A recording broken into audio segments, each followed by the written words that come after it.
Ito nga pala yung storya ni Hisokamoro, yung paborito nating magician sa Hunter x Hunter. So nagsimula yung lahat dun sa traveling circus sa ilalim ng pamumuno ni Moritonyo. Dito, ang batang Hisoka ay natutong magmanipula ng baraha. Pero hindi lang ito simpleng magic. Dito niya natuklasan yung kanyang kakayahan sa Nen bilang isang transmuter. So, ang kakayahan naman nito ni Moritonyo, yung baguhin yung kanyang muka at yun ang naging inspirasyon ni Hisoka para likhain niya yung isa sa mga abilities niya, yung texture surprise. At ang kanyang signature move, ang bungee gum. Pinangalanan niya ito base dun sa paborito niyang chewing gum nung bata pa siya.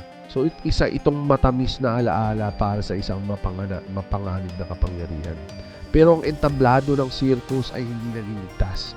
Nang salakayin sila ng isang serial killer, ginamit ni Hisoka yung mga baraha niya hindi lang para mag-perform, hindi para pumatay. So sa isang iglap, ang kanyang pagiging disipulo ay nauwi sa pagtataksil. Pinatay niya ang kanyang sariling mentor na si Moritonyo. Para kay Hisoka, ang buhay ay parang isang magic trick. At sa entabladong ito, ang tanging layun lang niya ay maging taong ng tayo. So sa tingin niyo, ano ang susunod niyang lalaruin?